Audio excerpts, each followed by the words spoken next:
Me, which generation was better, the Xbox 360 or the Xbox One? Stay tuned to find out right now. It's no secret, guys, that the Xbox 360 drew us all into gaming from its big titles such as Call of Duty, Battlefield, Gears of War, and as well as Halo. All these big titles on this console is absolutely exceptional, and it drew me in to loving gaming on the Xbox consoles. Now, the 360 was just so great for its graphics and its level up of graphics. Microsoft made their own parts and introduced new parts and completely from scratch made their own parts, and the graphics were 10 times better than the PS3, and you just overall had a better experience and a better picture look on the 360. You could put a game in straight away and not have any dramas with it. You'd be able to play the game straight away. It may have to do a quick download, but it would be at least 10 seconds, which was great about it.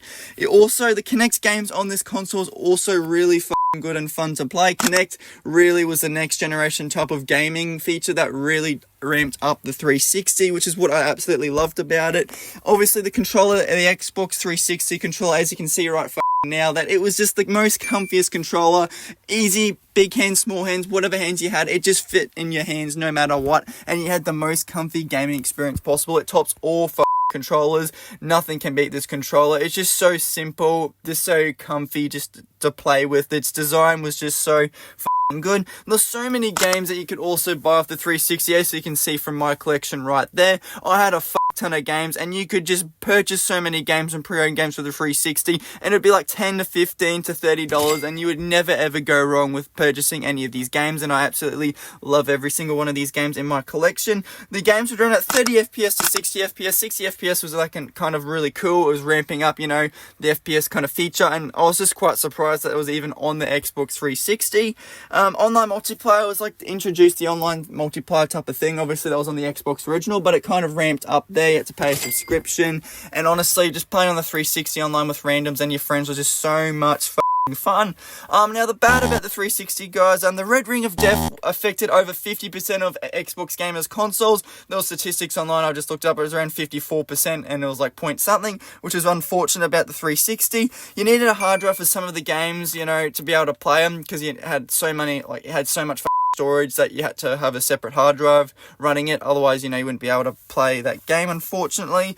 The mic part where you insert the mic into, it was very common for breaking, and when you'd plug it in and out, it eventually wore down and it wouldn't work anymore. That was a huge one on my thing, and it ran pretty hot as well. It would randomly turn off, and as well as the sensor button right there. It was a really cool feature, but if dust got on it, it would turn it off, or if dust got on that, it would open up the thing, and it got really frustrating at most points. But yeah, those are the only real things I could really find bad about the Xbox 360. Now let's go into the Xbox One. Now guys, the Xbox One was a huge level up from the Xbox 360. Graphic levels honestly took a big turn, and graphics and gaming never looked so much more real on this Xbox console. It was just so much cooler to see your favorite titles look a lot better. They remastered a lot of these games from the 360 to the Xbox One, which made it a lot prettier, which was honestly, I was a huge fan of, and I loved every second of it. And it really ramped up the 60 FPS kind of feature, and it could run up to 120 FPS if you had the Xbox One X. That's where it kind of ramped up to the 120 FPS before we got into the next generation of this Series S and the X.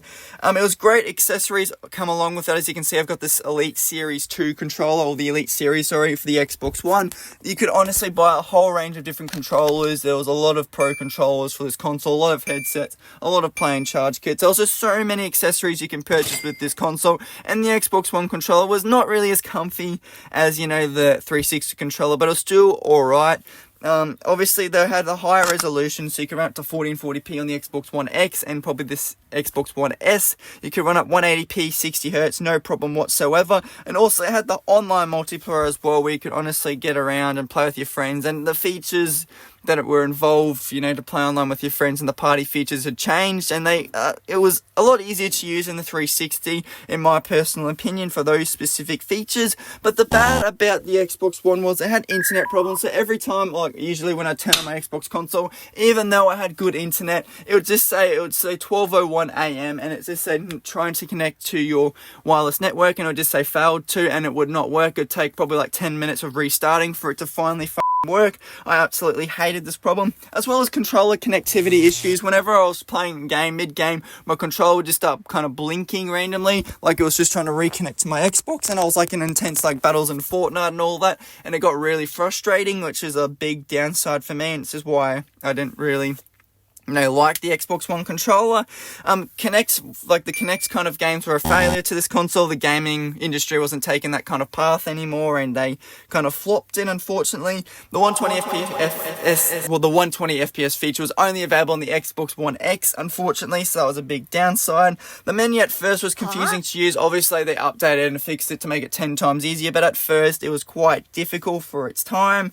And obviously, a big one is when you inserted disc games or like downloaded games, it took a lot longer than the 360, so you actually had to download the game in order to get the better graphics, which was a trade-off, because I honestly love just putting the disc in and playing it straight away. I love that a lot better than just, having to wait a long time just to play a game, which has got really frustrating. You had to wait hours just to play your favorite games. But yeah, that's like the good and the bad about the Xbox One. Now guys, out of the Xbox 360 and the Xbox One, the better generation in my personal opinion was the Xbox 360. As you can see, it had better titles, and obviously the Xbox One also had the same titles. You could just put in the disc straight away and play your favorite games, no dramas. The controller was a lot more comfier. You didn't have any controller connectivity issues, and you didn't have any internet issues on this console. You'd just be able to, turn it on and never have really an issue. The Xbox One for me personally did turning it on and controller issues, the internet issues was just so frustrating, and just having to wait for games to download and then having that internet issue while download the game just caused a lot of more dramas. But the Xbox One's still a great console. Just for me personally, the 360 was so much better out of the generations. But yeah guys, that's why I've chosen the Xbox 360. Now if you enjoyed today's video guys, make sure you go ahead and smash that like button guys, and make sure you go ahead and smash that subscribe button, because I really do appreciate your support. And yeah, I'll catch you all in the next video.